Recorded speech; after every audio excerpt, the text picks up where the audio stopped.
La Voz de América presenta.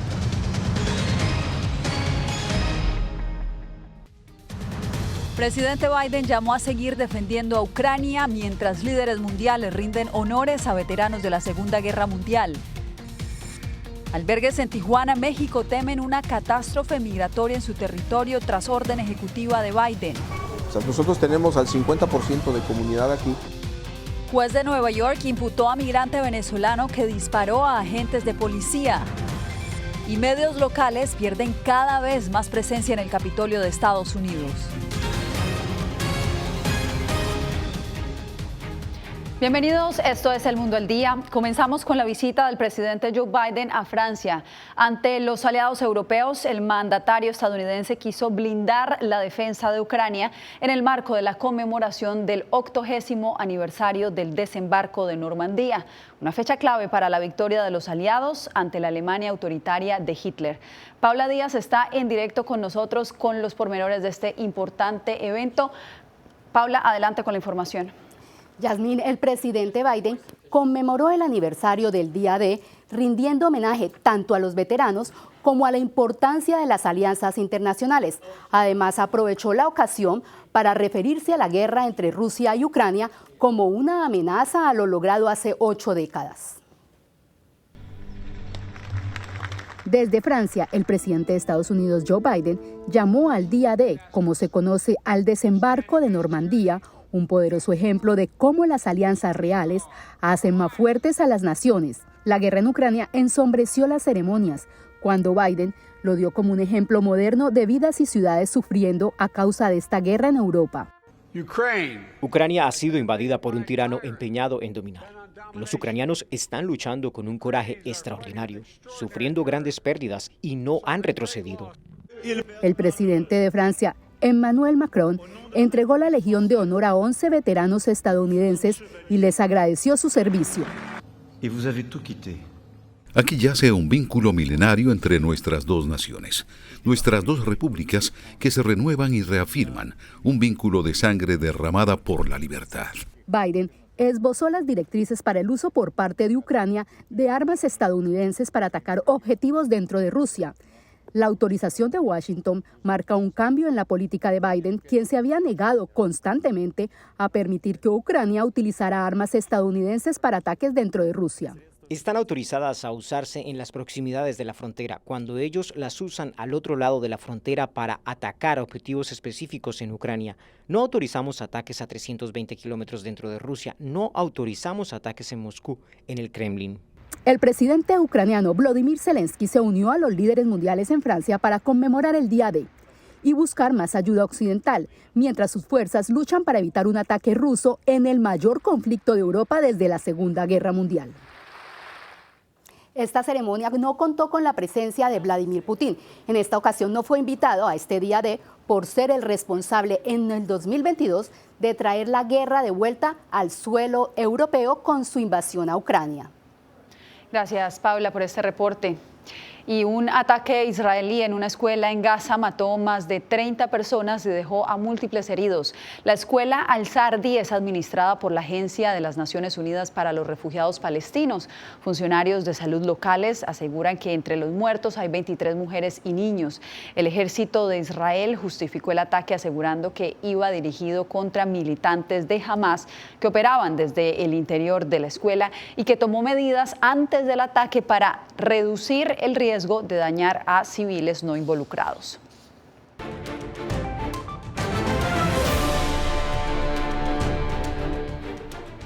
Con la nueva política migratoria decretada por el presidente Joe Biden, la Casa Blanca busca reducir el promedio de 4.000 cruces irregulares que se registran a diario a menos de 1.500 antes de empezar a recibir solicitudes de asilo. Laura Sepúlveda nos explica las claves de esta medida. Pisar territorio estadounidense no garantiza que un migrante pueda solicitar asilo. Según la nueva instrucción migratoria de la Casa Blanca, el amparo será solo considerado para quienes hacen los trámites legales correspondientes, como la solicitud de una cita por la aplicación CBP One para entrar por la garita migratoria.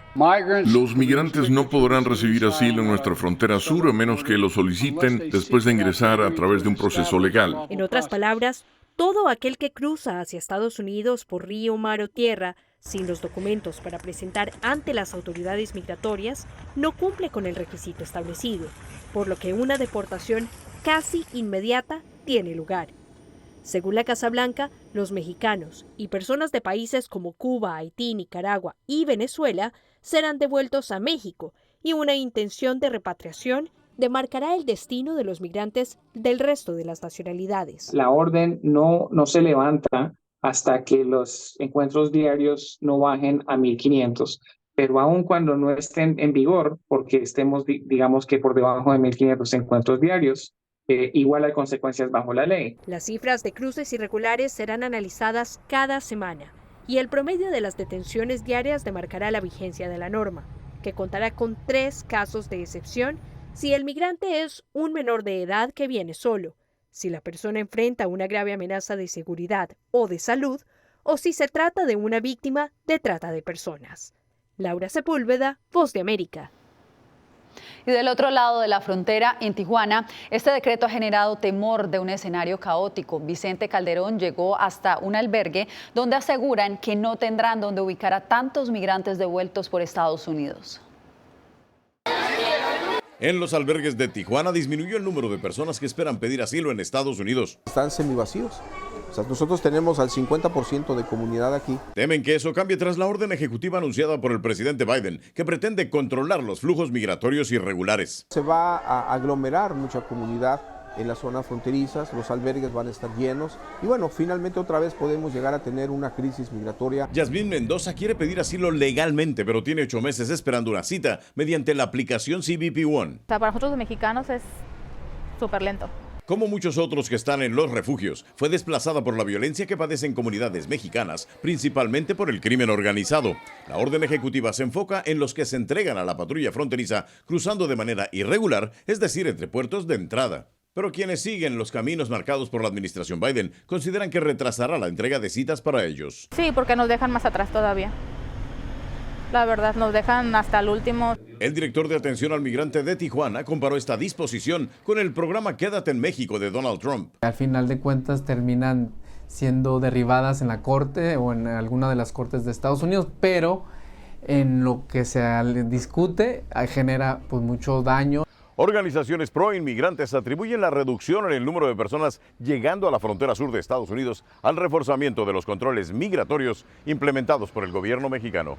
Vicente Calderón, Voz de América, Tijuana. Pasamos a Nueva York, donde el migrante que le disparó a 2 policías fue imputado desde su cama en el hospital. Su caso ha desatado una operación en contra de las motocicletas ilegales en esa ciudad. Nos enlazamos con Ángela González, quien se encuentra en Nueva York. Ángela, ¿cuáles son los cargos que recibió este hombre y quién es él? Yasmín, se trata de Bernardo Raúl Castro Mata, venezolano de 19 años y que según la policía de Nueva York cruzó por Eagle Pass, Texas, el pasado julio de 2023 y pues él tiene antecedentes penales por robo de celulares y también de tarjetas de crédito. Como bien lo dijiste, desde su cama en el hospital, él fue instruido de 17 cargos entre los que se cuentan intento de asesinato en primer grado y también obstrucción de justicia por dispararle a los 2 policías cuando estos realizaban una parada de rutina a su motocicleta que se encontraba él manejando de manera errática. El comisionado de policía Edward Caban agradeció que 2 de sus oficiales estuvieran vivos luego de que resultaran heridos a manos de un sospechoso identificado como Bernardo Raúl Castro Mata, migrante venezolano de 19 años y con antecedentes penales que disparó a los oficiales durante una parada en su motocicleta por conducir en vía contraria. Él fue instruido de 17 cargos, entre estos intento de asesinato en primer grado y obstrucción de justicia. Se trata de una persona que circulaba por nuestras calles en un vehículo no registrado, portando un arma cargada y buscando atacar a alguien. Tenemos la suerte de que nuestros policías están vivos y se están recuperando. Debido a esta y muchas otras preocupaciones de seguridad pública, tomamos este asunto muy en serio. Las miles de incautaciones de vehículos que hemos realizado este año son una prueba más de ello. Más de 80 robos en motocicletas se han cometido desde que comenzó el año y la policía ha incautado más de 15.000 armas ilegales. El alcalde de la ciudad y también ex policía enseñó a la prensa el chaleco antibalas que le salvó la vida a uno de los policías, mientras el comisionado de policía anunció un operativo masivo para incautar motocicletas, patinetas y otros vehículos motorizados ilegales que destruirán y sacarán de las calles. Castro Mata vivía en un hotel convertido en un refugio en Queens. Pese al aumento de crímenes cometidos por migrantes, los recién llegados piden no ser estigmatizados y que las familias vigilen más a sus hijos. Si ellos pues pueden darnos pues el asilo, que nos ayuden a eso, ¿me entiendes? Pero sí las madres tienen que tener mucho referencia a sus hijos, ver por sus hijos y ver lo que ellos hacen. No ver pues que ellos anden así en la droga e incluirlo pues en un camino bien.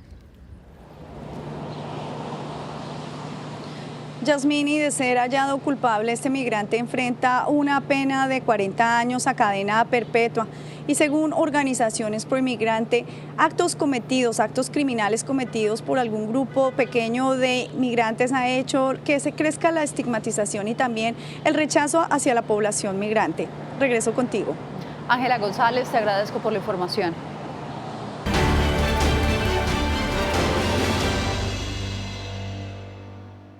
Un nuevo reporte indica que el odio y extremismo en Estados Unidos aumentó en el 2023.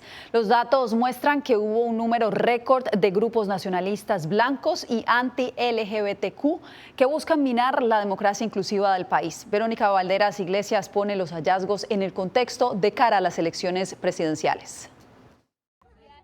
La comunidad LGBTQ fue uno de los principales blancos de odio y extremismo en Estados Unidos en 2023, según el Southern Poverty Law Center. Las teorías de conspiración también afectaron a inmigrantes, personas de color y minorías religiosas. Los extremistas y aquellos que se oponen a la democracia inclusiva se pasaron legitimando la insurrección, pintando el odio como virtuoso y transformando las teorías de conspiración en narrativas convencionales. 835 grupos antigobierno estuvieron activos en 2023, así como 595 grupos de odio. Su mensaje empieza a introducirse al ámbito político con una meta en particular, dice el investigador.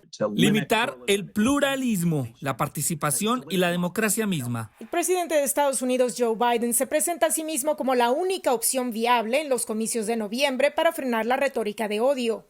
No permitiré que Donald Trump convierta a Estados Unidos en un lugar que no crea en la honestidad, la decencia y en tratar a la gente con respeto.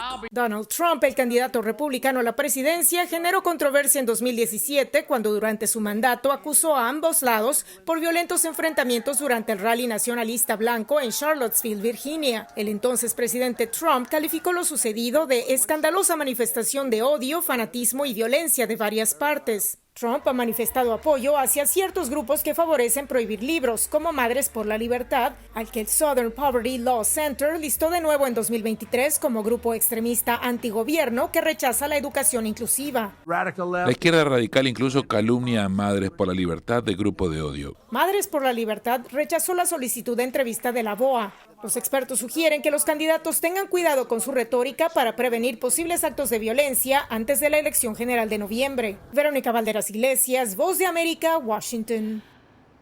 La Organización Mundial de la Salud reportó la primera muerte por gripe aviar en el mundo. La detectaron en un laboratorio en México, pero como nos informa Alex Ramírez, las autoridades de ese país aseguran que no existe razón para estar preocupados. El anuncio de la OMS sobre la muerte de un mexicano por gripe aviar H5N2 generó alarma entre los ciudadanos que no olvidan lo vivido durante la pandemia de COVID. Va a pasar como la vez pasada, no hubo medicamentos, se expandió. Es importante mantenernos informados y solamente tomar medidas de cuidado de salud. Por su parte, las autoridades sanitarias mexicanas restaron importancia al hallazgo del primer caso en México, que se suma con otros 3 en Estados Unidos. En una de las muestras se encontró el virus H5N2, que está ligado a la gripe aviar y que desde luego en este caso puede ser desde luego un aviso epidemiológico en el caso de las acciones que se dan para los trabajadores que atienden aves y que trabajan en ellas. Este paciente no tenía nada de esto. Se trata de un hombre de 59 años, diabético y con problemas del riñón, que fue tratado en el Instituto de Enfermedades Respiratorias y que, según el gobierno, murió por otra causa. El comunicado que hizo la Organización Mundial de la Salud es bastante malo, ya que de entrada habla de un caso fatal, cosa que no fue así, murió por otra causa, y sin que se haya dictaminado, y solo de manera marginal dice que el riesgo en este caso es bajo. El secretario de Salud también ha dicho que no existe ninguna razón para evitar comer pollo o sus derivados. Además que no se debe estar preocupados por esto y no existe ninguna evidencia de transmisión humano-humano. Alex Ramírez, Voz de América, Ciudad de México. Al volver, Florida exonera artículos de impuestos para prevenir emergencias durante la temporada de huracanes. Esto y más en instantes.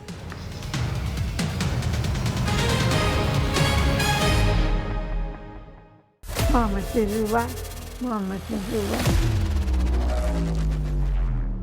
ну, теперь не давай Боже. Еще этого испытать. Какие разрушения на Украине, кошмар. Там была ракета. Ракета или бомба.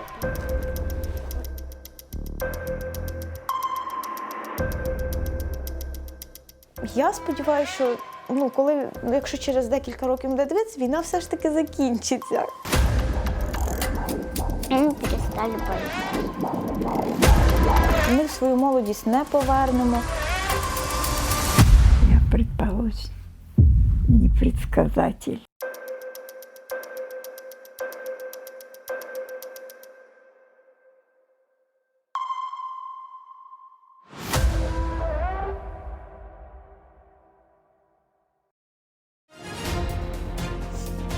Actualidad. Que la inteligencia artificial va a estar presente en nuestro día a día. Intentan sacarse de encima a trabajadores. Análisis. El cambio climático está teniendo muchísimos impactos que afecta siempre a los más vulnerables. La región necesita ayuda. Debate. Proteger a las escuelas con armamentos. Es una total ridícula, es algo inverosímil. Con la información más allá de los titulares. Todas las semanas por La Voz de América. Desde Washington, le saluda Gonzalo Abarca. Soy Yair Díaz, corresponsal de La Voz de América en Colombia. El reto de informarte de manera veraz, precisa y objetiva en un mundo donde la verdad es cada vez más difusa es lo que me motiva a trabajar en La Voz de América. 35 vehículos militares que recibirá Colombia. Desde las calles de Bogotá, desde donde ocurren las noticias que más te impactan, te informamos de manera independiente para que, con base en hechos, te formes tu propia opinión, porque en La Voz de América la prensa libre importa.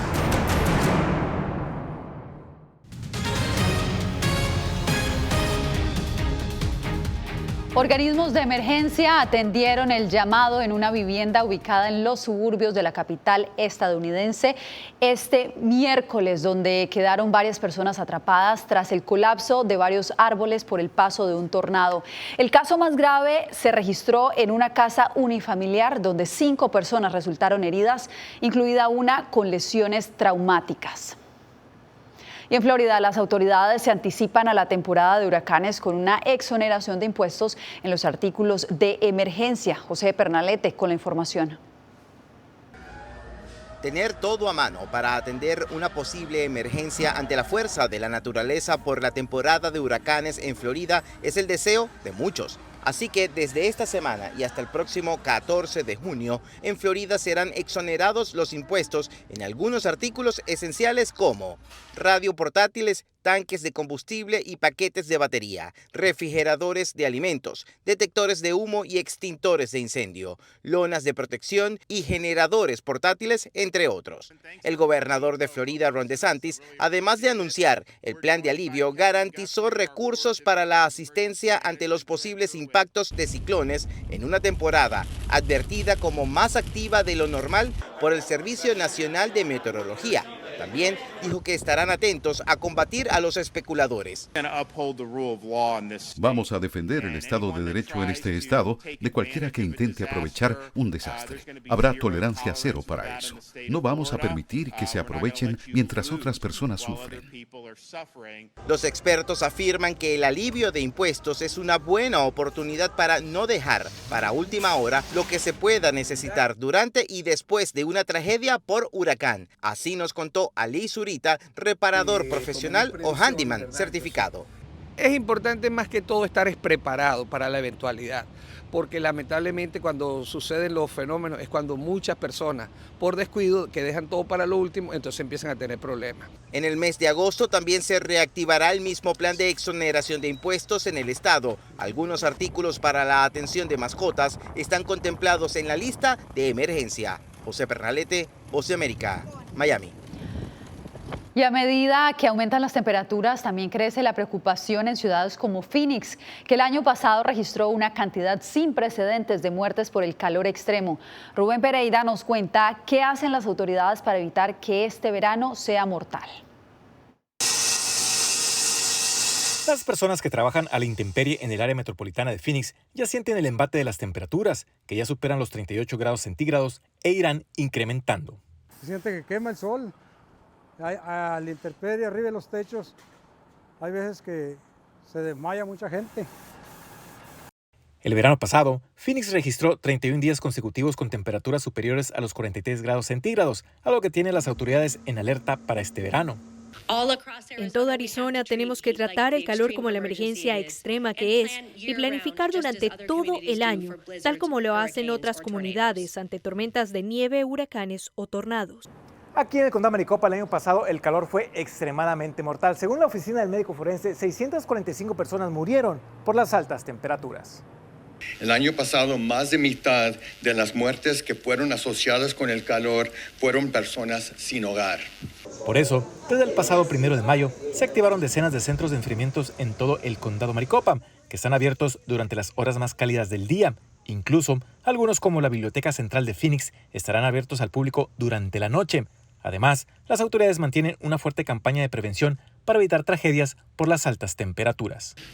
Por favor, revise el bienestar de sus amigos y familiares, revise y repare los aires acondicionados, pregúntele a su farmacéutico o médico si alguno de los medicamentos que usted está tomando podría aumentar su riesgo de calor. Rubén Pereira, Voz de América, Phoenix, Arizona. Nosotros hacemos una nueva pausa, pero usted no se mueva, regresamos en instantes. Насправді зараз дуже важко, скажімо так, спрогнозувати, як складеться майбутнє у наших дітей, тому що ми не знаємо, чи просунеться лінія фронту. Якщо вона просунеться ближче сюди, ми будемо змушені виїхати.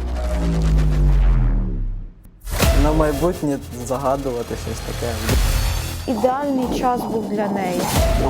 Мене ракета завтра вб'є. Desde las ciudades más emblemáticas hasta los rincones más remotos del planeta. La Voz de América te trae las noticias más recientes. Con una garantía de credibilidad y balance. Como la mayor radiodifusora de noticias de Estados Unidos a la comunidad internacional, te ofrecemos una perspectiva única sobre la realidad de este país, Latinoamérica y el resto del mundo. Ya sea a través de radio, televisión, web o redes sociales, estamos a tu lado en cada plataforma. En tiempos de cambios, cuando el mundo parece incierto y lo que escuchamos no refleja lo que vemos, buscamos la verdad.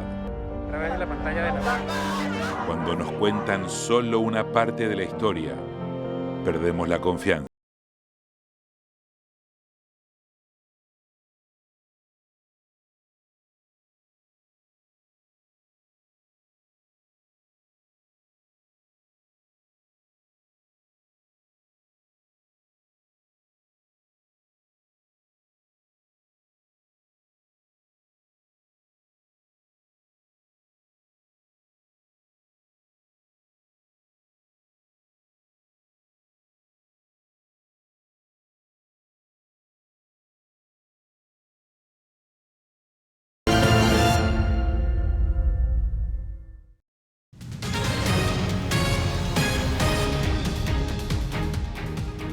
La capital estadounidense está perdiendo reporteros que hagan cobertura al Capitolio.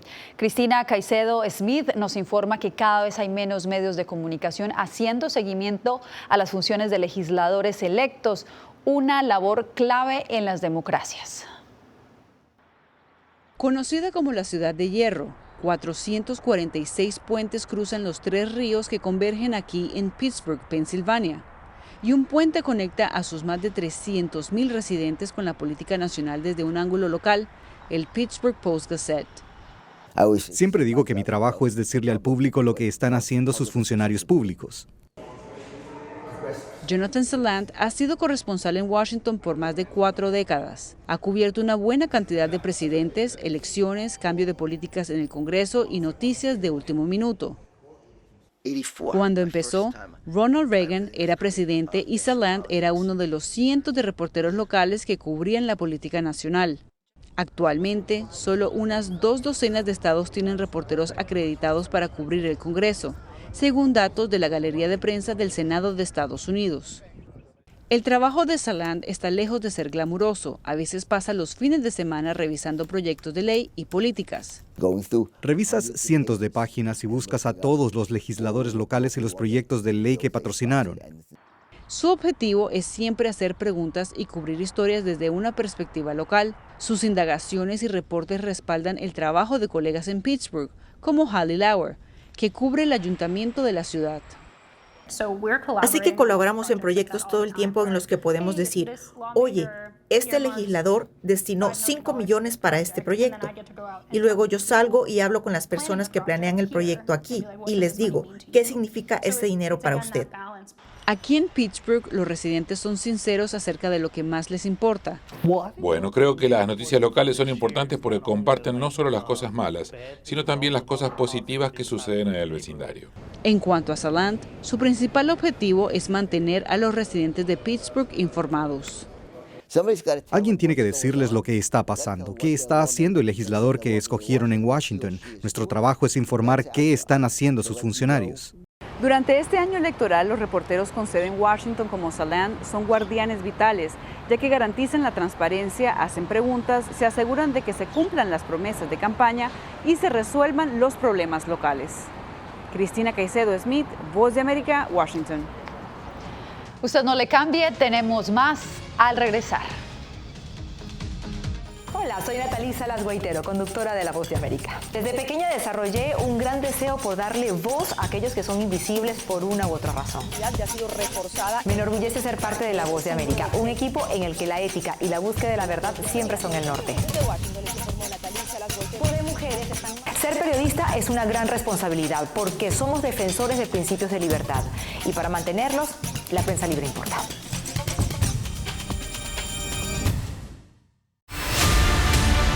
No concibo una democracia sin periodistas. El libreto manda a un conflicto constante con la prensa independiente, con los medios de comunicación. Periodismo, la prensa libre importa. Una coproducción de La Voz de América con nuestras afiliadas en la región.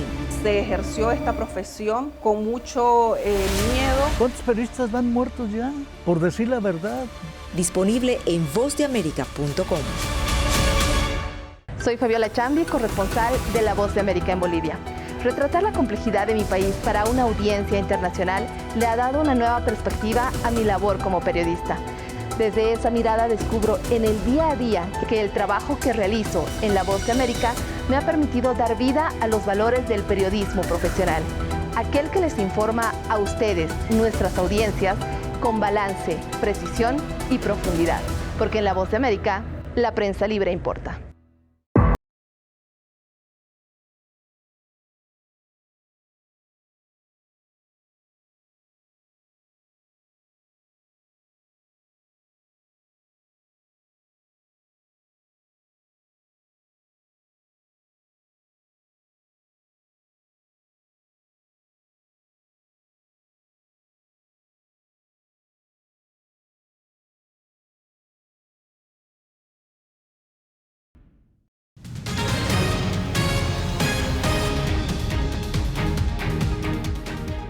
En Colombia crearon un museo submarino para proteger los arrecifes de coral del Caribe.